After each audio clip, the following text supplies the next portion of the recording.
Do y'all think that the better team won, or was this just a bad game? They got a cloud hanging over their head. You execute when you're supposed to execute, and we didn't do that. They were the better team in that game.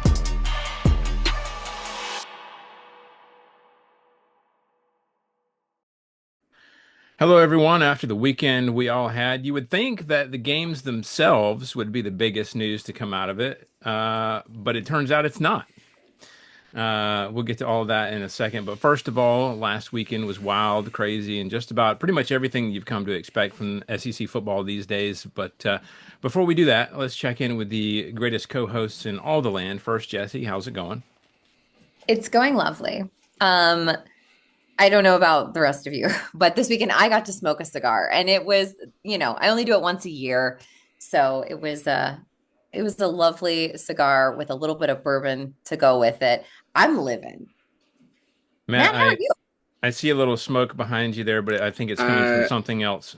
Yeah, there was no cigar smoking at the Fortson household this weekend. I can tell you that right now. As you can see from looking behind me, the world is on fire. Everything's everything fine. is wrong. No, nothing is fine. Nothing is fine. Nothing is fine. All right. Well, let's go ahead and talk about some of those games and get right into it. Always remember, if you ain't first, you're last. Matt, to be fair, you can be second or third or fourth. Heck, you can be fourth, you can right? be fifth. Yeah. Yeah.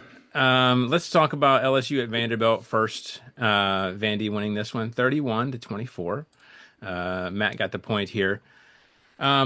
First off, I just want to point out, and those of you who watched the game noticed the absolute sea of purple and gold in Nashville, which is nothing new. Opposing teams typically travel well. I mean, it's an excuse to go to Nashville, and typically it seems like most Vandy fans are very willing to resell their tickets. So maybe that will change as their football team improves and continues to improve. But yeah. One thing I also noticed about this game is Vandy went for it on fourth down on their side of the field multiple times. So it just kind of goes to show where their game plan was in this one, just give everything a try.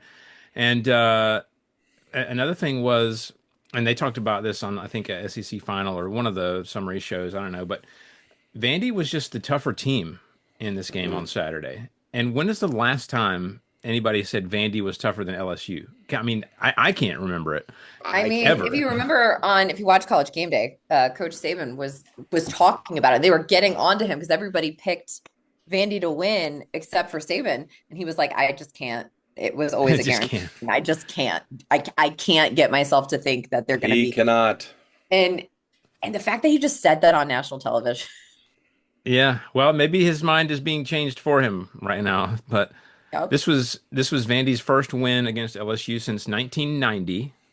So some of us weren't born yet. Matt and I were. Me and Wes were. We were old. And this is Vandy opens the season 6-1 for the first time since 1950. 1950. That's a stat. I think they're the highest ranked they've ever been since like 1947 or something. Yeah, like that too, they're right? taking it back old school because they haven't been in the top 10 since like 47, 49, somewhere. Yep. Some Vandy ridiculous. was really good in there. the 20s. I know that. Yes, or something like that. Yes, part of the reason why they hired Bob Nealon was to beat Vanderbilt. Yeah. Matt, what were your thoughts on this one? Listen, I picked Vanderbilt, but I mean that was more of a shot in the dark than anything else. I honestly thought LSU was going to be able to come in and take care of business, but I would like to point out that the lack of a run game once again has bit LSU in the backside. Don't say that to Brian Kelly too loud. Well, I'll say, hey Brian, your run game's not very good. Harlem Berry had 55 yards on 11 carries. Caden Durham had 59 yards on 7 carries. They only had a grand total of 100 yards on the ground. And I'm sorry, it's really hard to win ball games if you can't control the line of scrimmage and you can't run the ball. Even if you've got Garrett Nussmeier in the backfield, you've got to have some run support, and they didn't have enough of it. And I think that played a part here. Not to mention the time of possession really told the story with this game as well. Let me pull that up. I had it right here in front of me, and now I've lost Time of it. possession 36 minutes for Vandy, Thank 23 you. minutes for LSU. Yeah, like 13-minute differential between time of possession for LSU and Vanderbilt's quite a bit of time. So that kind of tells you a little bit as well as to exactly what LSU was playing with. They couldn't keep the ball, and when they did have the ball, they didn't do enough with it on the ground. Therefore, it resulted in a loss. I mean, Diego Pavia looked decent. He didn't set the world on fire, but when you're the top passer for your team and the top runner for your team, then you're doing something. As cocky as Diego Pavia is, I mean, he's backing it up. They took Bama to the limit a couple weeks ago. They beat LSU. I thought the Vanderbilt game was a gimme for Tennessee at the end of the year. Now I'm not so sure. Yeah. That was me not knowing how to strike the Heisman pose, but you can't see the hand that's out of screen. But he was striking the Heisman pose in this game, so we'll see. Which let's to pump haunt the him. brakes on that a little bit, Diego. We get it, but yeah. Jesse, your thoughts? I mean, first, I don't know if you saw any of the pregame warmups, but they were showing and they were talking to Diego Pavia, on the headset or whatever. And at one point, they showed some footage of him. He was practicing in the end zone, warming up. And there's this small child that's like tossing him a ball and like trying to hang with him, and he just like pushes him out of the way. I don't know. It's fine. That sounds about right. It wasn't a good look. Gave you the ick, as they say. It did give the ick. But I will say Vanderbilt just seemed to control the game overall, right? Like offensively, we know Pavia was, scoring 31 points, racking up 399 yards, but they were able to score on 4 of the first 5 drives, and they were able to dominate against an LSU defense. I mean, overall, they just put together a complete game. Whereas on the opposite side, LSU, Matt already mentioned, struggle with the run, which again, against Vanderbilt's defense, like, come on. Not saying Vanderbilt's defense is bad, but it's not the best in the world. And then they settled for field goals a lot. And you gotta put together some touchdowns. And I know that's obvious. That's football. That's any game. You got to score. And you want to go for 3 because that's almost guaranteed. But you got to score some touchdowns. And the defensive struggle for LSU, to me, is a concern. I mean, yes, Vanderbilt is good, but I think for me, there's some clear defensive struggles. And to have LSU fans who travel extraordinarily well, you saw a lot of purple and gold, for them to just be rushing to the exits while Vanderbilt is singing Callin' Baton Rouge at you. Ooh. Oi. Oi. Although I was paying attention we've lost before. I get it. It sucks to lose to Vanderbilt. Trust me. I was paying attention at the end, but I quickly flipped to the other game. And did the fans storm the field, or are they disciplined now? They're used to winning these big games, and they didn't. I don't think they stormed. I think they're used to winning those kind of balls. Yeah, I don't think they did. I think I even heard the announcers as I was flipping the channel remarking that the fans were behaving this time, that they were, showing that they've been there before. Y'all know how I feel about it. I'm not even. Yeah. Let them storm the field. It's fun. By the way, Jesse, it's interesting you mentioned the defense and how Vanderbilt does struggle. According to what I'm looking at, and this could be wrong, about 315 is what they usually give up per game. So a little bit more than what they gave in this one, but not by a whole lot. Yep. Let's move to Oklahoma at South Carolina. Oklahoma winning this one 26-7. Matt getting the point here. Just Oklahoma domination. Although John Mateer wasn't quite back up to the standard that we're used to seeing, he did look much better than last week. So that bodes well for them. Jesse, what were your thoughts on this one? We say it every week this season. I'm just going to say it again. 3rd down, 3 for 15, South Carolina. 3 for 15 on 3rd down conversion. However, OU wasn't much better at 8 for 16, but at least you're 50% there. I mean, come on. South Carolina went for it on 4th down 7 times, by the way. They did. They only converted 4 of them. Rolling those dice. Yeah. For me, and I was talking about it this weekend, Lenore Sellers is a great athlete. He truly is.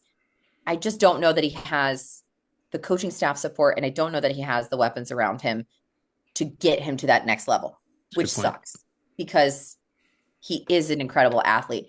He is. This one is tough, right? Because you saw OU against Texas last week. We've seen Texas have struggles. We've seen teams that shouldn't beat Texas beat Texas. It Everything is weird. But for me, does South Carolina start to look at, maybe some of the coaching options that are out there? We saw on game day, James Franklin is begging for a job. Also, can I just say this? I don't know if you saw that interview. I get it, right? I have him on there. He was probably a guest beforehand. They were like, oh, he got fired. We'll still keep him. When he is complaining about losing Yeah. his job and how hurtful it is for his wife, and he thought his daughters were going to go to Penn State, and now they're not going to go to Penn State. Sir, you are making millions of dollars from a job you no longer have. Your children will be fine for college. Literally getting paid not to be there. In poor Must taste. be nice. Can we just say in poor taste? I mean, James, come on. I digress. I would love to get y'all's opinion on if you think the hot seat just got turned up a little bit for Shane Beamer after losing to OU with a John Mateer that's not at full capacity. What do you think, Matt?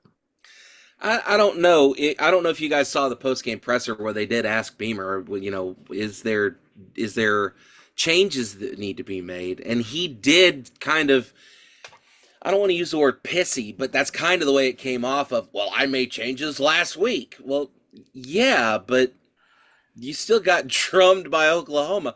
I don't know if the seat can get any hotter. I kind of feel like it's already pretty scorching hot. I don't know.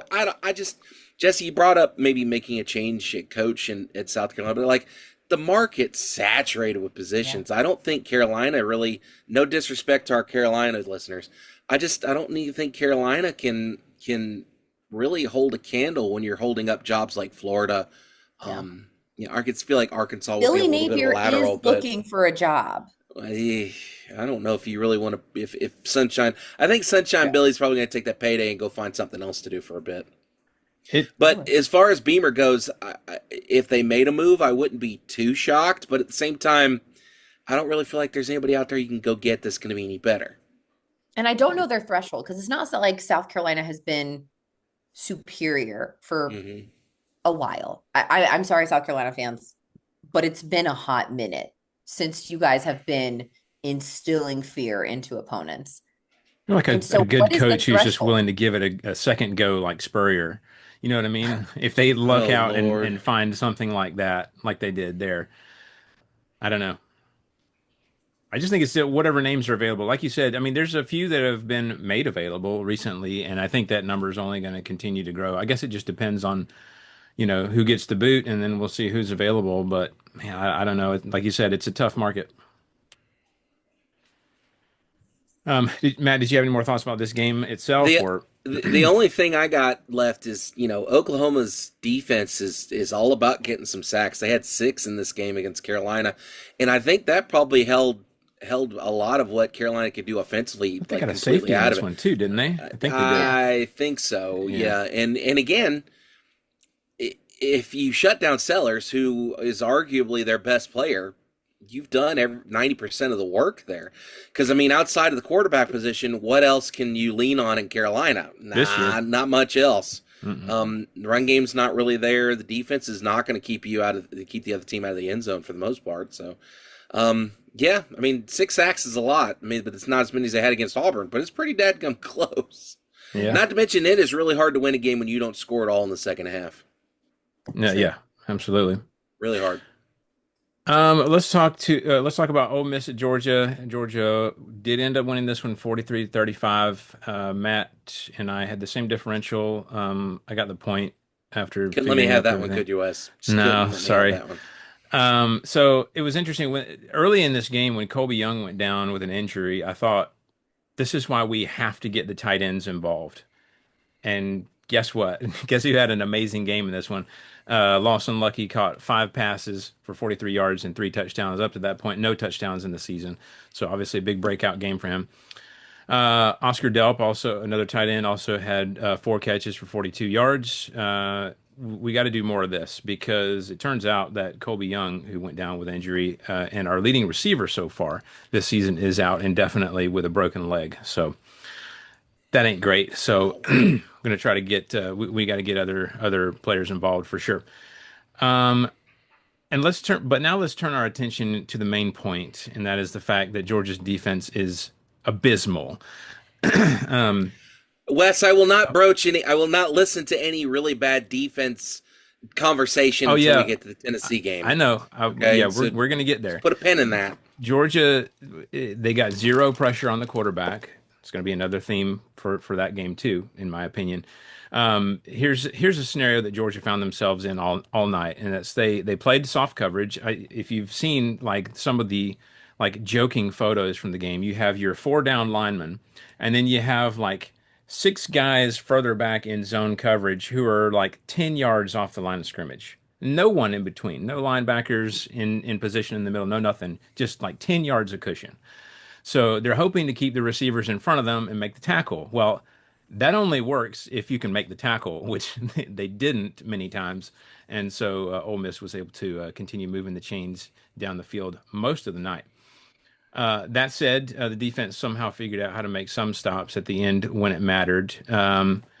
As a matter of fact, I can't remember what the stat was. I think the final quarter, Ole Miss only had like it was either 3 or 13. It wasn't many yards that quarter. So I think crowd noise finally seemed to start affecting Chambliss, who to that point was just ice cold, ice in his veins, didn't seem affected at all. And then while everybody was obsessing over him and his performance, Gunnar Stockton quietly had an amazing game and led the Dogs to a win. Threw 4 touchdowns, had an amazing scramble for another, all with no turnovers. So that's pretty helpful. I also felt like the Georgia offensive line tilted the field in our favor down the stretch. You could really see the physicality start to take a toll on Ole Miss as the game wore on in that respect. So that's really all I got. Obviously, I'm super frustrated about the defense. That's going to have to get corrected. But as I think I texted you guys, I think this is just who we are. It's frustrating, and I could say we got to fix it. But it might just be who Georgia is this year. They might just have to bend, break until they finally bend and don't break at the end. Hopefully. So I don't know. That's all I got. Matt, what were your thoughts? Wes, I think you're overgilding the lily a little bit here. I don't think the Georgia's defense is as bad as you make it out to be. I mean, Ole Miss only has the ball for 22 minutes in this game. They're 5 for 9 on third down. I don't. And they did get 350 yards, but so does every other offense in the conference for the most part. When you're Georgia and you score 43 points, you expect to have won that game by a wide margin. Wes, I'm telling you, listen, this is not margin. 2001 anymore. Nobody plays defense. It's just the offenses are just too good. 2022 for that matter. Or for that matter, you're right. But listen, Lane Kiffin, if you're listening, I need you to really, I need you to put your hand on mine. Okay, right here. I need you to put your hand on mine. Lane, to quote Tyra Banks, we were rooting for you. And then you let me down. I'm just so upset. I really need somebody to beat Georgia. I hate Georgia. I have nothing but loathing for Georgia. Wes is the only Georgia fan that I somewhat like. Yes, Jesse? She's going to say that they beat Georgia. Yeah, it has been done this year. Well, I need somebody else to beat them so I can at least feel better about my life. Because on Saturday evening, I was ready to set the entire planet on fire. Listen, no scores in the fourth quarter from Ole Miss. That really hurts, especially when you're in a big spotlight like this. 510 yards of offense for Georgia, 5 for 5 in the red zone. Kirby's got them rolling offensively. I don't want to hear any more, Wes. This is for you. I don't want to hear any more Mike Bobo disparaging comments. I think we can let that ship sail. All right. It really helps to have overwhelming talent to call plays for. I'm just telling you. I just want to point out that there is an embarrassment of riches that you're complaining about. So let's temper it a little bit. All right. Turn the heat down just a hair. We're good. This Lawson, Lucky, Gunnar Stockton, Dolp, is that his first Delp, name? Oscar Delp. Delp, there we go, not Dolp. I don't know who that's Dolp. Dolp sounds like something you get at Walt Disney World. Delp, Homer Simpson. Delp, I mean, just the tight end play that you get from Gunnar Stockton in the UGA offense is nuts. It's no wonder that Brock Bowers went into the league from UGA. So, I mean, it just... Bama and UGA, Bama UGA, Bama UGA. It's nonstop. Can we get some other people involved, please? Hell, at this point, I'll even take Florida getting back. Oh wait, maybe not Florida. How about No, Ole Miss just lost. Bama, Georgia. Let's just See, but you make a good point there because that's what I was wondering. I thought this might be the year that Ole Miss steps it up, right? They've been, as we're looking at our ranking system, they've been right there, constantly right there. We had 10 wins last year. They're right on the cusp of it. Jackson Dart is doing. They've been on the cusp for like 4 years. Exactly. What will it take to get to that next level? Because I thought this was the year. I thought they were going to pull it out and they were going to step into that next level and they were going to prove that they are, in fact, a top tier program in the SEC. And I'm not saying they're not one of the top tiers, but there's that hair of a tier right there. And they're so close. And I wanted Lane Kiffin to get there. And they just didn't. I mean, they were playing lights out. It's a hard place to play in. I understand that. But as Wes was saying, Georgia's defense wasn't doing a ton. And then it's like in the second half, they turned it up and Ole Miss just couldn't turn it up even more. They got tired. And you can't, sweetie, you can't do that. Great teams make adjustments in the second half, and Ole Miss isn't a great team apparently because they didn't make any adjustments. It did not put together 4 full quarters. Who is going to put together 4 full quarters? Bama. And it was also interesting because before the game got started, Lane said that Chambliss and Simmons were probably going to both be seen in this game. But obviously, you ride with the hot hand, and Chambliss was doing amazing for the most part until the fourth quarter in this one. So understandable. All right, so let's move to Texas A&M at Arkansas. Yeah. Speaking of rooting for you, A&M winning this one 45-42. Matt and Jesse had the same point differential. We did the math. Jesse gets the point there. This was 2 losses. This weekend has been hot garbage for me, top to bottom. This was Bobby Petrino's first game coached at home at Arkansas since November the 19th of 2011. So, this one, obviously, you can tell just by looking at the score. Arkansas has an amazing offense. Unfortunately, they have no defense to go with that. And not knocking A&M at all. Obviously, they have a good offense as well. But, Arkansas has just, throughout this whole season, has not been able to get stops for their offense. So there's a little bit of an injury scare there with Taylon Green. And we were texting about that during the game. Fortunately, he seems okay because obviously that's the main part of Arkansas's offense as well. So hopefully it continues to do well. But Jesse, what were your thoughts on this one? Another one. We were rooting for you. It's one of those things we talked about it last week. When you lose a coach, it's very easy to give up. And this story is just wild with Arkansas. Like, we've lost Sam Pittman, which we hate, but now that Petrino's back, given his history, it's just the strangest story. And we're looking at ranked teams versus unranked teams, and it could literally go either way. And I think that this weekend was a great representation of that. I mean, we struggled last week to make our picks, and I think you're seeing why. Mm-hmm. We were justified in being very confused as to what to do. But offense apparently wins games, wins championships because we're not playing a lot of defense, apparently. The run defense for Texas A&M has just got to get better. They almost had it, throughout the season. It's been pretty good, but then it's like Arkansas really, really ran them over. So if Arkansas can run you over, let's make some adjustments. And also, let's not judge our opponents and play down to them or play down to what we think they are. I think this is interesting because, again, we have teams that in a poll are not matched up very well. But when you look at this game, seem to be very well matched up. 527 yards for Arkansas, 497 for Texas A&M. Nobody played defense, apparently. We had a lot of penalties in this game, 9 for Arkansas, 7 on the A&M side. And then no turnovers. How about that for Arkansas? They didn't turn it over. They've improved. We had some ball security.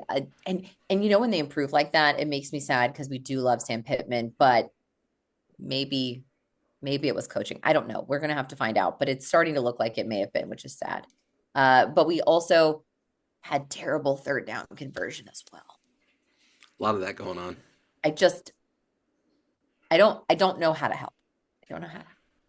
Yeah, I saw a lot of people in comments about Petrino saying that, hey, it's not perfect, but he does seem to be lighting a fire under some of these players. The defense, while not great, seemed to be playing a little bit with more intensity. So I don't know, Matt, what are your thoughts?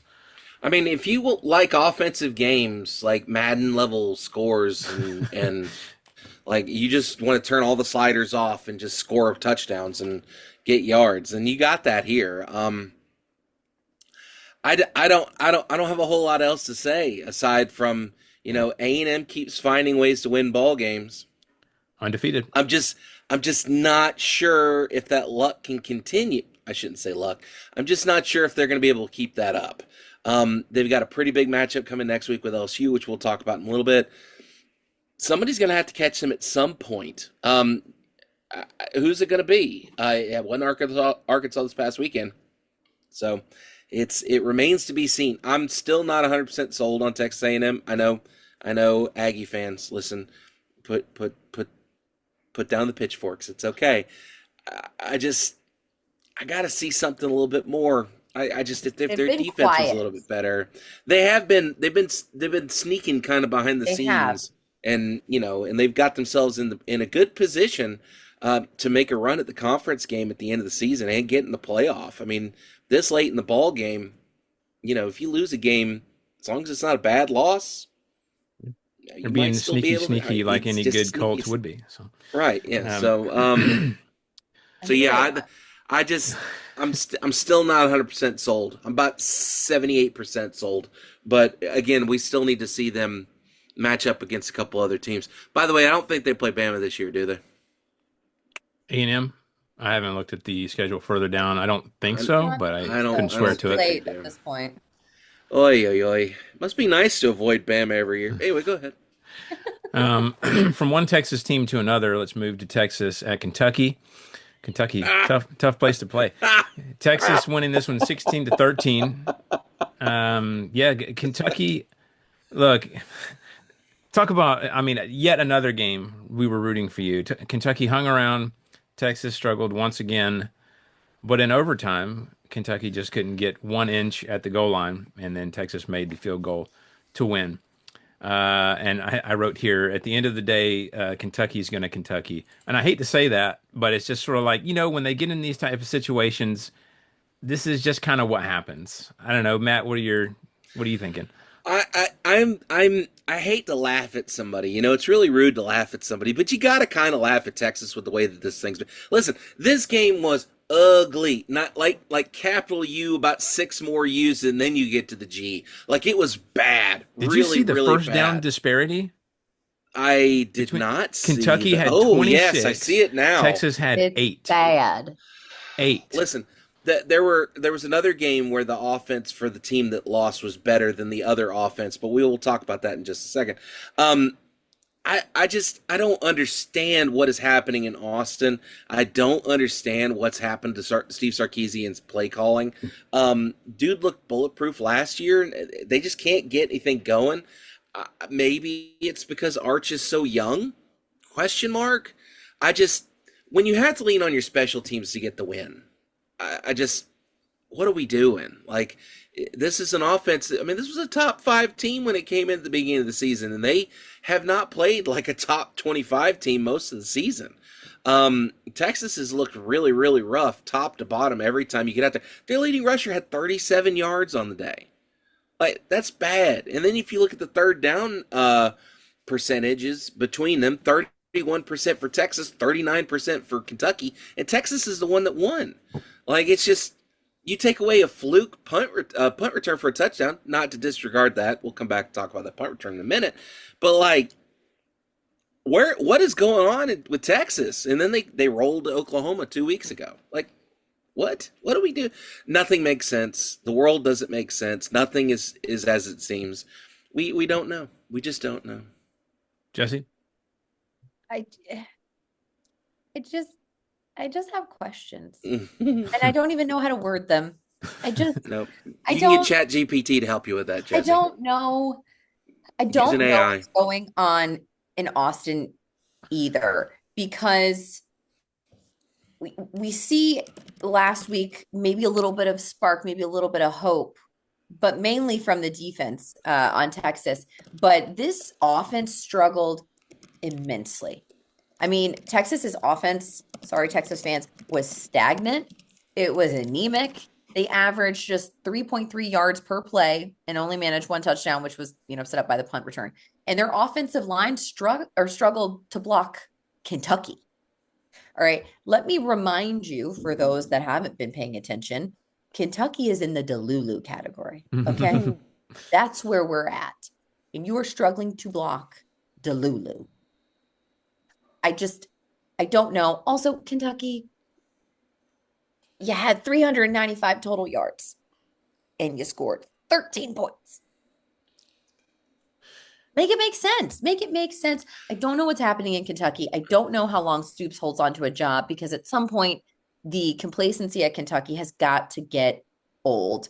And then Texas, I'm nervous for Sark, because at this point, Arch Manning on the day was 12 for 27. That's bad. I may have gone to Alabama, but I know that's less than 50%. Guys, just so we're all clear on this too, I did ask, as we refer to in education, our friend, I did ask ChatGPT. I put this into the program. I said, why are the Texas Longhorns so bad at football this year? ChatGPT spit out the following: offensive line and protection issues, execution penalties, situational weakness, high expectations, tough competitions equals pressure, quarterback and weapons, not so much the primary issue, but still concerns, program transition and replacements. In summary, put simply, this is straight from an AI. Texas has the talent on paper, but the execution is off. Oh my. Put that AI in as one of the coordinators. So listen, they even gave steps to fix it. If they can, steady the offensive line and reduce pressures, clean up penalties and red zone execution, get more consistent quarterback play and offensive rhythm. Yeah. Did ChatGPT say we got to let Arch develop? Yes, that's exactly what they said. He said, she said. I'm not aware of what AI pronouns are. Excuse me. Don't know.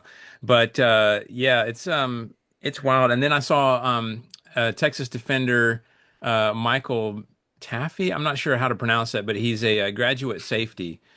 He talked about how he said it's freaking hard to win in the SEC, and he was talking about negative media coverage, and he cited Georgia's 13-12 win at Kentucky last year, which is true. It's a thing. I mean, he's just trying to say how difficult it is to win on the road.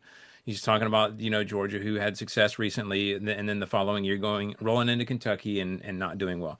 I get where he's going with this, but man, it feels like we're really reaching right now to kind of justify. Also, when last year, right? They came in and they were like, "What? Like, it's hard."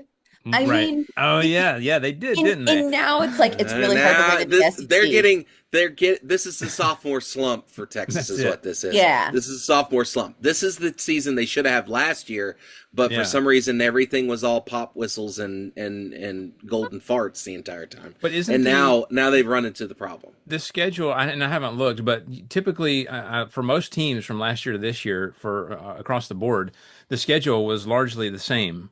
So I'm not really sure what's going on. I mean, obviously, home and away is different, but I'm not really sure what's going on. Kroger Field's a weird place to play now. Hold on a second. Let's listen. We talk bad about Kentucky quite a bit, but Kroger Field's tough. It's difficult. It's not an easy, and that's an important point, and we'll talk about that again in just a second when we talk about the Georgia game or the Tennessee game. It is hard to go on the road and win in these SEC stadiums. Like, it is hard. It is not simple. You have to be good, because an SEC crowd can play, they say Texas A&M's the home of the 12th man. I'd argue that every SEC venue, regardless of how the team's doing, has the capability of swinging a game one way or the other. Saban used to say not Vanderbilt, but I think he's changing his tune I a little bit. I think that tune's changed. That tune's changed. Maybe the only Yeah. place where you run into that particular issue might be at Florida after this past weekend, but we'll I don't discuss know. The that swamp later. is still intense regardless. It doesn't The seem to Yeah, swamp, that's matter. true. because it's the way the swamp is built. I Right. It mean, is true. truly, It's a it's Yeah. built that way. concrete bunker. It's It's just solid, sonically straight It's walls. challenging down. for Yeah, any you're team. there. The fans are on the field essentially. Right. Let's see. Oh yeah, we got Tennessee and Alabama next. Gonna Let's say, talk come on. about that real quick. Bama winning this one 37-20. Change my back. I got the point here. I'm not gonna say too much because I need to save the time for you guys. So, Jesse, your thoughts on this win for Bama? I mean, I was very excited. I was very happy. The worst thing that could have happened would be to lose to Tennessee at Bryant-Denny Stadium. But I think there's a couple key takeaways because I don't want to pontificate too long because I could, and I did on Saturday. But I think strong defensive play from Alabama, which I was really, really happy to see. A crucial 99-yard interception return for a touchdown. Obviously, that was a big shift in momentum. Ryan Williams seemed to return. We'd had him, in 18-year-old Ryan Williams. 18-year-old, not quite 17 anymore. I'm sorry. What? They said on the broadcast 17 last year. He's 18 this year. Going into Yeah, next I season, heard he's that going to too. be 19. It's remarkable how that works. Are we running out of things to say? But he seemed to really settle into the game this game because before we had a couple of drops that were really uncharacteristic for him, and it felt like a little bit of the Ryan Williams that we saw last season. I was really excited with the play calling by our OC by Grubb. I finally felt like he was calling a really solid game. Ty Simpson was obviously great under pressure. On the Tennessee side, I think obviously costly turnovers for sure. And I know Matt is going to talk about some of that. And then a lot of mistakes that kind of overshadowed what could have been really productive offense. It was like they were outgaining us in total yards, but they just couldn't overcome some of the self-inflicted wounds there. And then there was defensive struggles, which obviously led to a loss there because the Alabama offense was putting together a really complete game. I joke about it last week. I joke about it a little bit this week that no one's putting together full 4 quarters, but Matt mentioned it. I do feel like Alabama put together 4 full quarters. And I'm not just saying that because I'm a homer. I absolutely am. But this team finally felt like the Alabama team that we have all come to expect under Nick Saban, but we finally, I think, got here. There's a lot of criticisms that I could have made in past games, and I have, and even the wins kind of felt like an ick. This win did not feel like an ick. Yeah. Didn't feel like an ick for her. I was puking my guts up, though. Hate, despair, set it all on fire. Kill me now, God. Just all of this was just terrible. In Wes will, I don't know if I put it in the group chat or if I sent it to just Wes. This is the most frustrated I've been in a Tennessee game probably in 2 years. Last season was a blur. I don't recall being super frustrated with losses we had last year. Even the Georgia loss didn't feel this bad, but this one felt awful, top to bottom. I really feel like this game was winnable for Tennessee. I think if you don't have the backbreaker interception for a touchdown going into the half, I think this thing feels a little bit closer. God, you want to talk about taking the wind out of the sails. That not only took the wind out of the sails, it ripped the sails off and set the boat on fire. After that, we started to get back into it. Deshaun Bishop is just a nut when it comes to running the football. He had a big 44-yard touchdown run that looked like it had brought us back to life, but just we couldn't keep the momentum going. And unfortunately, it really boiled down to the defense just couldn't get the stops they needed to get, and offense couldn't convert for third down when they needed to convert. Bama's defense played all 4 quarters lights out pretty much. They did give up a lot of yards. Yeah, everybody in the SEC gives up lots of yards this year. But Aguilar has one really bad pick, which I put more on the coaches than necessarily Aguilar. Granted, that ball should have been a little bit more to the outside. It was a little on the inside, but I forget the cat's name. But hold on, I got it right here. Xavier Brown made a heck of a break on that ball to get it. So, I mean, you can't say boo about that. But I just feel like this was a game. I feel like we're kind of like Ole Miss. Like, this was the game that we could have taken that step up to move into the top echelon, make ourselves a known name, and really get it going. And we just came up short. I hate that the only blowout this weekend, and granted, 17 points isn't necessarily a blowout, but I feel like the only blowout this weekend was the Tennessee game. And it put a lot of bad taste in a lot of people's mouths. In fact, I made the mistake, and I shouldn't have done this, but I got on Twitter. Twitter saying? Yeah, Vol Twitter. Well, it depends on who you look at it on Vol Twitter. There were about, I don't know, probably about 40% of the tweets I saw, most people were being like, we got to fire Josh Heupel. We got to fire, like, seriously. I'm like, guys, can we calm the hell down for 2 seconds? Like, that's exactly my point. Like, and there's people calling for Tim Banks' head after that. And granted, I will be the first to admit, defense has been a bit of a liability. But again, the defense isn't healthy. Our top 2 CBs have been out pretty much all season with injuries. The linebacker core and the D-line have done pretty good jobs. We lead the nation in tackle for losses, I think. We're not bad. Our secondary is just very young and very inexperienced. And again, people are wanting to fire the coordinator. Like, shut up. We're in the mix. Just calm down. Granted, I was pretty angry at the end of that game. So, I mean, I get some of the frustration. But once you go to bed, you get up the next day, you can kind of assess where you're at. Like, we're fine. Like, we've lost 2 games. All you got to do is beat Oklahoma at home. You got to find a way to beat Vanderbilt at home. And then you got to find a way to beat Florida in the swamp. It's completely doable. We can do it.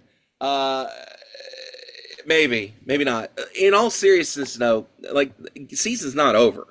No. And even if you lose the 3rd game, like, there's still a lot of crazy stuff that can happen that can get Tennessee back in that postseason mix. And even if we don't get into like, most of us at the beginning of the year, and I think you two said this, like, Tennessee was expected to be one of those Midland teams. They've shown they're competitive, and they've shown they could potentially win an SEC championship sometime soon. It's just putting the stuff together. Just got to put it together. Folks have got to be patient. The Saban effect has had a very detrimental, and I say this with full respect to Nick Saban, because as much as I detest the man, I do have to respect what he did at Alabama. Like, we're not all going to win national championships every year. What Saban did is unprecedented in the entirety of the sport, with the exception of like 2 or 3 other guys. Bear Bryant, Bob Nealand, a couple of more that escape me off the top of my head. Like, you can't expect... None of them recent. None of them recent. Exactly my point. You can't expect to win an SEC championship every game, SEC championship every year, and play for the Natty title every year. As long as you're competitive, shut the hell up. We're fine. Everything's good. Wasn't our weekend. That was not our game. Kudos to Bama. We'll try and get them next year in Knoxville. Yeah. I don't have much more to say than and anything to add, but just real quick, just from a Georgia fan's perspective, who's, obviously followed both of these teams pretty close when we've played both teams. This game showed me that tackling is really just like a lost art in football in general. Yes. Mm-hmm. I'm incredibly, frustrated watching Georgia, but honestly, Tennessee looked a lot like Georgia in this one. I will say that what happened to Georgia against Bama seemed to happen to Tennessee, and that is no pressure on the quarterback equals bad things. Because, Ty Simpson's a good quarterback. If you give him time, he's going to make things happen. You got to make him scramble, got to make him uncomfortable in the pocket. Whatever you got to do, rush decisions, all that. If you don't, bad things are going to happen. Also, like the Georgia game, you found yourselves in too deep of a hole to climb out. And, Tennessee's got the offense to participate in a shootout style game. But once you kind of dig yourself a hole like that, it's just tough. It's tough to come back from that. So. I had a feeling that game was over the minute we threw that interception. I was like, yeah, that'll be it. Swing. And I'm going to see that I'm gonna see that damn interception from now until the day I die. It's gonna haunt my dreams. I'm probably hopefully not that long, but it will be played probably It the will entirety of be. this Listen, season. that there's no way on God's green earth that any Bama fan is Especially ever in, not going to throw that thing at Tennessee fans every friggin' year from especially now when the game until rolls the around. end of the United States. Like, there's no shot. It's happening every year. Oh, you guys think you're great? Oh, look, here's an interception from 15 years ago when Tennessee got their rear ends reamed. Come Right. on. Yeah, none of us Not have bitter any though. clips like I'm not. that to I'm not look bitter. back I'm at. not bitter. I don't want to talk about it. Like the kick six, I don't Yeah. want to talk about it. Yeah. the prayer at Jordan Hare, On behalf of Georgia fans everywhere, thank you for the hobnail allowing the kick boot. six to happen because that was definitely going to be played more. Just the worst. Yeah. Anyways, I listen. I will never, ever, ever, never, ever forget the hobnail boot. That has been Yeah. seared. I know I was listening to Larry into my Munson on the radio brain. when it happened. Yeah, So was I. I 'Cause heard my it on girlfriend real at the time time. was a huge Georgia fan. She's like, "Let's listen to the game." Okay, we'll listen to the game. My God, it's and Larry Munson growling. And it's just like, I hate it here Yep. so much. I understand. Let's move to Missouri at Auburn. Mizzou winning this one 23-17. Nobody got the point here. This is another one of those exciting overtime games. Interesting. So Mizzou hands Auburn their fourth loss in a row. So not great. If you're an Auburn fan, you had some hopes after those, I think 3 wins, but now not so much. And I'm not sure if you saw this, but when they went into overtime, they did the whole coin flip thing at the midfield at the logo.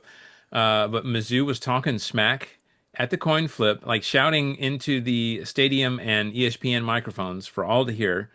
But they backed it up, and they ended up winning.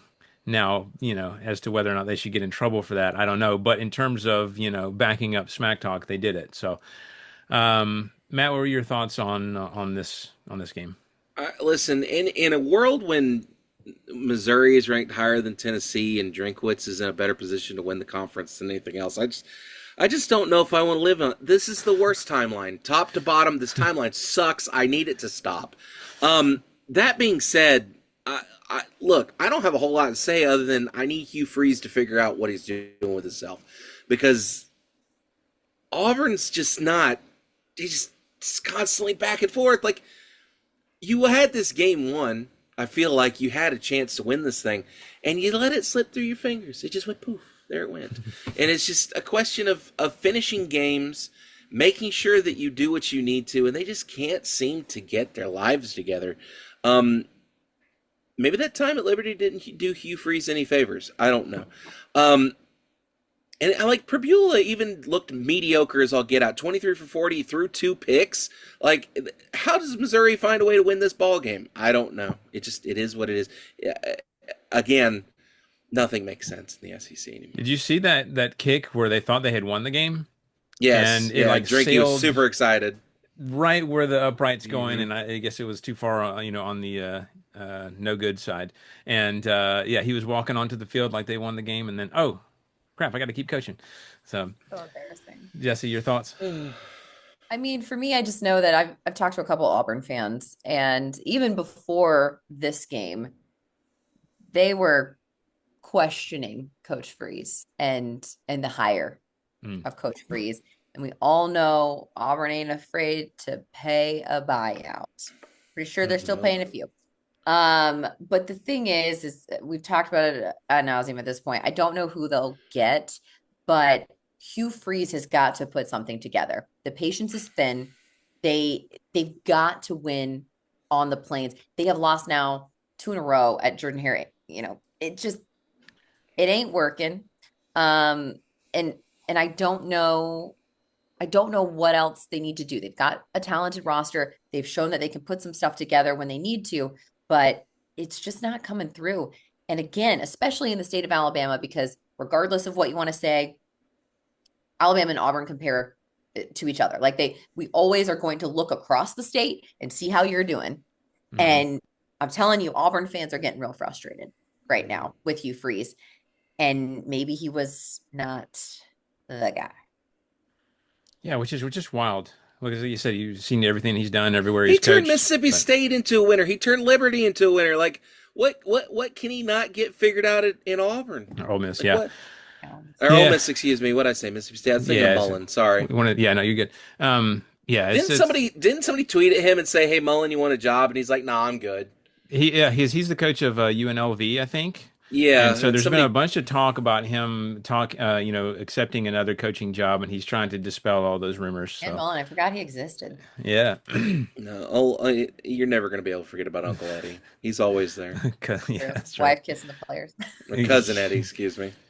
Yikes. All right, so this next game, we're going to kind of incorporate Speaking of Mississippi into State, we're going to kind of incorporate this into a news segment, and if you're living under a rock and don't know why, you'll soon find out. So Mississippi State at Florida. Florida survives this scare in the swamp, 23-21. However, Billy Napier does not, which brings us into a impromptu news segment. Here's the news. So Billy Napier has been fired following this game from the University of Florida, much, I'm sure, to the delight of many Florida fans who were just wondering when the heck this was going to happen. But it's very interesting because the age-old question is always like, who you going to get, right? And so this is a obviously not exhaustive list, but here's some of the candidates we've seen listed as ones Florida should consider. Obviously, Lane Kiffin is always going to be a name up there. Ole Miss. Eli Drinkowitz, Mizzou. Interesting name. Obviously, he's having a successful season up there. James Franklin. Obviously, we saw him talking on game day. Wants a job. And Dan Lanning at Oregon. Kenny Dillingham from Arizona State. John Sumrall at Tulane. And then Rhett Lashley from SMU, although many think he's going to get the Arkansas job instead just because he played for Arkansas, has Arkansas ties. We'll see. Obviously, there's a whole lot of things to consider over there as well. Could they hire Bobby Petrino? And yeah, and then Matt, you brought up Alex Golish as well. Shh. No, Well, actually, no, I think I rebuke you it. sent that No, to no, no, somebody no, else no, has no. I know mentioned it. it. No, I sent it to you. I sent it to you, and I saw it this morning when I woke up, and I opened Twitter like an idiot while I was getting ready for work, and I went, "Oh, what's on Twitter today?" And then they put that voodoo in my eyes, and I can't get rid of it. Like, Alex don't speak Golish that to into Florida would existence. be the absolute end all be all worst case scenario for me personally. Yeah, so maybe not say it too loud, right? So Oh my God.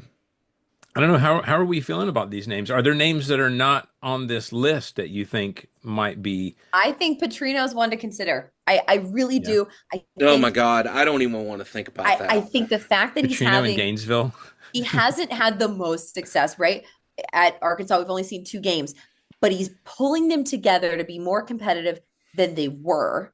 That's He was true. successful at Arkansas before the whole thing. And so I mean Who knows? I don't know. Here's the issue you're running into. I think I don't remember who the athletic director at Florida is. Let me look real quick. Current athletic director, Scott Strickland. He's been there Strickland. since it's 2016. There have been a number of things that have gone wrong at Florida since 2016.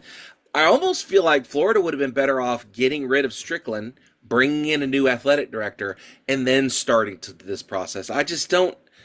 You think Florida he's kind has of botched this whole process? I think. Well, I think we all agreed that the Napier hire was a bit of a weird question mark when it happened. Isn't Granted, he like their 5th coach since Urban Meyer retired? Or I can't remember. They had McWayne, they had Mullen, they've had Napier, Don't forget Muschamp. Muschamp. Best champ. Yeah. Yeah, they've. Hold on, I'm finding out. Napier, Greg Knox for an interim game, Dan Mullen, Randy Shannon for an interim a couple games, Jim McElwain, Will Muschamp. Yeah, and Urban Meyer retired in 2010. Yeah. So it's been a hot minute since Florida had that. And I also think that, and again, our friends over at the, what was it, 5th and Gale, 12th and Gale? Stadium and Gale. Stadium and Gale, thank you. Those our friends over at Stadium and Gale are going to be cussing me for probably saying this, but I think that Florida also has a little bit of a facilities issue. I seem to remember reading that somewhere, to where their facilities aren't necessarily "quote unquote" on par with other SEC teams, and I think that might also be playing into it.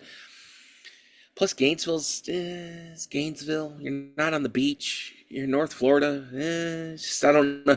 I don't know if this is as attractive as a job as it used to be, given the expectations, given the turnover, given the instability, given the fact that Scott Strickland's still the AD. I don't know. I think Gus Malzahn will be a head coach again. Listen. Sweater vest in the swamp. He would. Yeah, listen, Jesse's like, no, I don't want him anywhere near. But some of these names that you're seeing, like Kiffin, I can't see Kiffin leaving Ole Miss. No, like even he's just a name that people just throw out every time. Just right. 'cause. Like I just have a hard time imagining that Lane Kiffin's going to wake up one day and go, I'm going to leave Oxford. I'm going to go to Gainesville. Yeah. That just, it feels like a step down, especially after the work that he's done to get Ole Miss where they are. I think Franklin's a name to keep an eye out for. I mean, the guy had success at Vanderbilt. He had success in the SEC. He knows what, but again, that was also 15 years ago, and the SEC is a completely different animal now. I don't think you get Dan Lanning out of Oregon. I don't see him leaving Oregon. Not for Florida.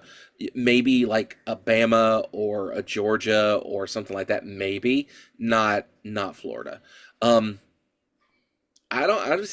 Who knows what's probably going to end up happening? And I curse the idea. I rebuke it in the name of the Lord and all the other 17 other deities that are out there. My mother's going to be very cross when she hears that. I don't want Alex Golish going anywhere near Gainesville. Yeah, I will be completely fine if he goes to Arkansas. If he goes to Arkansas, that's fine. Kudos to him. We'll see you when we play Arkansas. I don't want him in Gainesville. No, I completely agree. No, I think the only name on this list that makes any sense is James Franklin. I just don't see any of these other big names leaving their job. Yeah. They got to have a splash. They're going to have to wait till someone gets fired in the NFL or that, yeah. A coordinator just somehow blows up and makes a big splash. But John Gruden's still out there. Mike Bobo's having a great year. Hey. Yeah. Can we get Todd Monken back? He's still at Baltimore. They're not doing so great this year. Who knows, man? Who knows? Anyway, yeah, so we'll see what happens there. Obviously, this is really early on in this process. But, it might be one of those things where they want to make a decision sooner than later. They don't want the hire to pass them by. So, hey, before we move on, can we give Mississippi State some kudos here? I mean, they played their playing tough played their at lights the out. Swamp. They just can't get over that little hump. I know, but they are not lumps. the cellar dweller that we thought that they were. So I think they're showing that. So they're not. So pick 'em standings. I've got 27. Jesse has 25. Matt has 22. We're all kind of 24 bunched together there. Let's move to helmet stickers. Jesse, who are your helmet sticker recipients for this past week? I have not done it thus far this season, but I'm doing it now because it was Tennessee week. Picking Xavier Brown, obviously that interception was absolutely insane. It was one of the coolest things to watch this weekend. And then I got to finally give it to Ty Simpson. He threw for 253 yards and 2 touchdowns. And he was part of the reason that we were able to put together four full quarters. And I'm just going to be a homer this week and roll Tide through it. Matt? I am actually not going to give anything. I thought about giving Deshaun Bishop a helmet sticker because God knows he needs his flowers. But I refrained. I mean, he did rush for 145 yards, I think. So either or. I am going to give one to Ryan Niblett, wide receiver at Texas, for 2 returns for 88 yards, including that 45-yard return to set up the go-ahead TD that eventually wins the Texas-Kentucky game. Dude was definitely electric in those 2 runs, so definitely one for him. And then Jesse stole one of mine. I was going to give Xavier Brown. I was going to, real recognize real. Xavier Brown gets one from me as well, so he gets 2. And then Yonsei Pierre is also going to get one because he had 3 sacks and a safety in this game. He was a menace, and he gave that offensive line for Tennessee a bit of an issue. So I just wish Brown hadn't had that godforsaken interception. Anyway, go ahead. Yeah. I'm gonna be a homer here. I usually try to spread the wealth when it comes to the stickers, but Gunnar Stockton, 4 touchdowns in the air, 1 on the ground, including a really great scramble, and just really read the defense well and made a great play to get away from the defender to get in the end zone. Great game for him, and then obviously a breakout game for Lawson Lucky at tight end. 3 touchdown passes in the game. Hard not to give him a sticker for 3 touchdowns in one game. So notice those are on the offensive side of the ball. So real quick, let's move to next week's games. Let's go ahead and make picks for those. Ladies and gentlemen, let's get ready to rumble!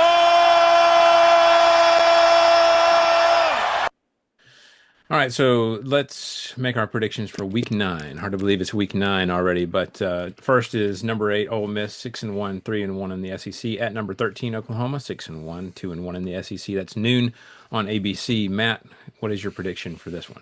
Listen, that's a big matchup right there. These are two teams that are squarely have their sights squarely on the SEC championship game. They're trying to get there.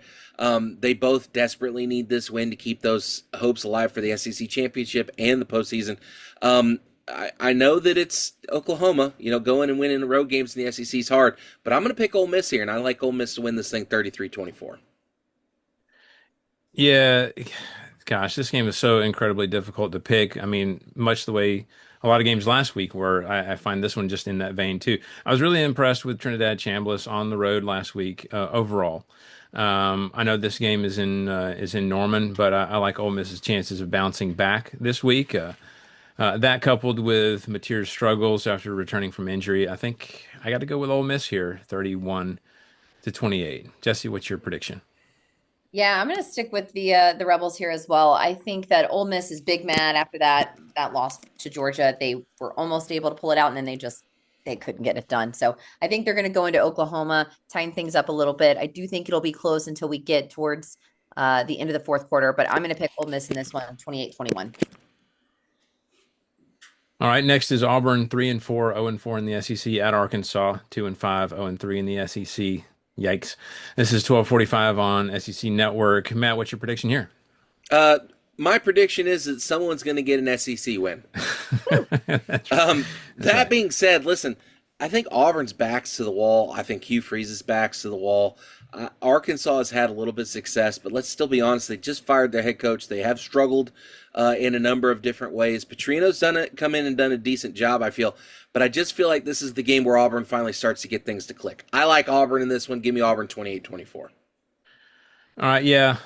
As you mentioned, this is the battle of the winless in-conference teams. Both of these teams desperately need a win, so I agree with you there.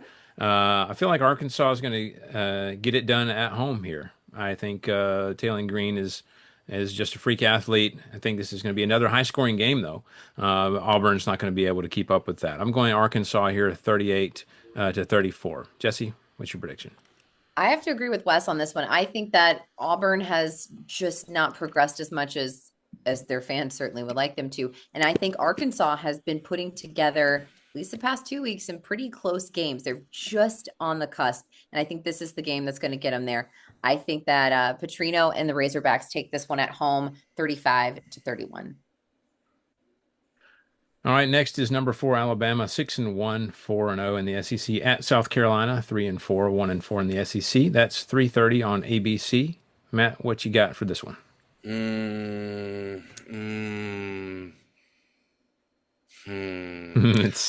Give me a minute to ruminate. Jesse, go ahead. Or Wes, go ahead. All right, yeah, so I don't know. I know South Carolina has given them some problems recently, but this South Carolina team just isn't quite as talented as the one that gave them problems. So I think Bama starts pulling away in the second half here and doesn't look back. I'm going Bama 31-17. You want to go back to you, Matt, or you want Jesse to go? Yeah, I got you. I don't think Alabama's going to struggle here. I think South Carolina's going to get a late touchdown to make this thing look closer than it really is. I like Bama 33-14. I had to think about it. For a second there, I thought maybe I'll flirt with the idea of picking SoCar by like 2, but nah, not this one. Right. Jesse, what do you got?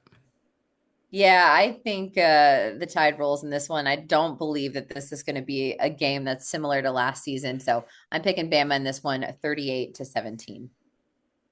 All right. Next is number 15, Missouri, 6-1, 2-1 in the SEC. At number 10, Vanderbilt, 6-1, 2-1 in the SEC. These teams both meeting with one loss. And I don't know where game day is going this weekend. I haven't even checked, but They're it's going to very, this game, I are think. they? I was gonna say, Yeah, because I saw some people saying that the SEC Shorts Vanderbilt pimp should be the guest picker this week, which I should be. completely condone. Yeah. I go fully support and endorse it. Yeah, 3:30 on ESPN. Matt, what's your prediction for that one? It's hard to bet against Diego Pavi at this point. Missouri struggled a little bit to get the W last week. I like Vanderbilt here. I think it's still tight, but I think Vanderbilt ends up winning 28-24. Yeah, both of these teams 6-1, which is just like we said, just mind blowing. I've been impressed with Missouri's offense, Prebula's dual threat, and Ahmad Hardy being one of the best backs in the league. Still, I think Vandy's got too much momentum going here, and they're at home again. They just seem to know who they are, and the game is just flowing for them right now. So I'm going to go Vandy here, close, but I'm going to go Vandy 27-24. Jesse?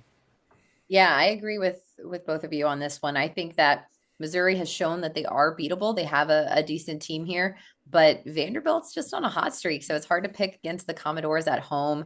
I'm going to pick Vandy in this one, 24-21. These picks are tight, so it's going to have to If be like dead on. if Vanderbilt wins this ball game Yeah, and improves to 7-1, right. is that their best start in like 50 years? It's got to be Hands close. down. As I say, Yeah. 6-1 is already their best start since the 50s, Oh yeah, right? okay. Well, So Yeah, there you go. it's easily. yeah, I don't I mean, know it's got to what be up there. I don't know what new historic record that'll be, but it has to That go would way be back. 1920. Yeah. Mm. All right. Let's see. Yeah.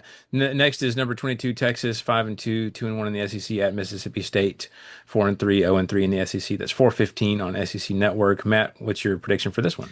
Cowbells are going to go off in this one. I think State finds a way to get the upset, finds a way to win this ball game. Texas has not done enough to impress me nor a bunch of people that follow SEC football. And State's a tough, scrappy team. They've been in games that you thought they would have lost, and I think this is going to be the one they pull off. I like Mississippi State 28-26. That's a good pick. I mean, look, anything could happen with Texas right now. I mean, they could win by a lot, or we could be holding our breath at a 3-3 tie at the end of regulation, and going into overtime. So God. I really want to pick Mississippi State in this one, but I think we see shades of the Kentucky game where Texas somehow pulls it out in the end, or maybe more accurately, maybe State kind of, gives it away at the end. I don't know. But I think it's going to be a low scoring game, much like that one. I'm going Texas here 17-14. Jesse, what you got? I like Matt's pick on this one. I think that going into Starkville after a struggle week for Texas this past week, and for Mississippi State just to be so close to improving on, to 5-3 or 5-2 on the season, they were very close against Florida. I think that they're going to work their butts off this week, and I'm going Bulldogs in this one in a very, very close one, 21-20. All right, should be an interesting one. Next is number 3, Texas A&M, 7-0, 4-0 in the SEC. At number 20, LSU, 5-2, 2-2 in the SEC. That's 7:30 on ABC. Matt, what you got? Hold on. I got 6 words for you. Night game in Death Valley. That's 5 words. Night game in Death Valley. Yeah. This is why I teach social studies and not English. That being said, I like LSU's chances here. I think they've got something to prove. We all know that Baton Rouge at night's a weird place. I think Texas A&M's not going to be able to get this thing done. I think there's a bunch of touchdowns in this, but I like LSU 37-33. All right. Yeah, this is another one of those difficult games to pick for me. If this was in Kyle Field, I think the decision would be easy. But here we are at another one of those Death Valley at night games, as you mentioned. Being a fan of chaos, I kind of wish LSU could get it together and hand A&M their first loss. But I don't think that's in the cards. So LSU's been struggling with turnovers and also at the line of scrimmage, and I just think A&M's too much for them here. So I'm going A&M 27-24. Jesse? Normally, I would not pick against Death Valley at night, but I just have not seen much out of this LSU defense. I I think A&M has just been, like we said, sneakily kind of snaking along up towards the top. Obviously, they're at number 3 right now. We know rankings don't matter until the playoffs rankings come out, but I do think that soup to nuts, A&M just might be a better football team here. So I'm going to pick the Aggies in this one, 31-27. All right. And then finally, we have number 17, Tennessee, 5-2, 2-2 in the SEC. At Kentucky, 2-4, 0-4 in the SEC. That's 7:45 on the SEC network. Matt, what's your prediction for your Vols here? Night game in Kroger Field, not exactly my favorite thing on the planet. But I think after losing to Bama, it's a gut check moment. I think Tennessee's going to have to really look at themselves in the mirror. Heupel's going to have to put together a good plan to kind of get there. I think defense is going to have to go back to learning how to tackle. And not to mention the fact that Kentucky doesn't really have a whole lot of guns. I can't, I don't even think the quarterback play is going to be good enough. I don't think the wide receiver play is going to be good enough. I think they're going to string together a couple of long runs, maybe, that keep them in this thing until about mid to late third quarter. But I think Tennessee pulls away in the fourth. I like Tennessee 35-23. Yeah, I mean, we saw what happened to Texas at Kroger Field, but I just think Tennessee is ready for this. Like you mentioned, they're mad after the loss to Bama. They're going to correct some of those tackling issues, I believe. And so I'm going to go with Tennessee here, 31-13. Jesse? There's one thing that makes a Tennessee fan mad. It's losing to Alabama. They big mad. So I think that Josh Heupel gets his team in shape, condition. We are practicing all of the things this week, and I think they're going to go into Kroger Field and handle business. So I'm going to pick the Vols in this one, 38-13. All right, so there'll be some good games to watch this weekend. Lots of big matchups and probably close games. So excited to watch those. And Georgia's off, so I can just relax and enjoy watching football for a little bit. Nice. Love that for you. For 1 week anyway. All right, so appreciate everyone listening to us. If you would like to email us, do so at pigskinsandpageantry@gmail.com. We are at Pigskins and Pageantry on TikTok, Instagram, and Facebook. And don't forget, we are at PPSEC Podcast on Twitter. We are available for download on pretty much all the streaming platforms out there. And we would love it if you enjoyed the show. Please subscribe and review. Give us 5 stars. We could increase our visibility and increase our chances of having wonderful conversations with people like yourselves. So until next time, they're not playing this weekend, but still, go Dogs. I hope you smoked them if you had them. I know I did. Looking forward to rolling into Columbia and taking care of the Gamecocks. Roll Tide. This is BB, my emotional support lanternfish. This is how I'm dealing with the Tennessee loss to Bama. Go Vols.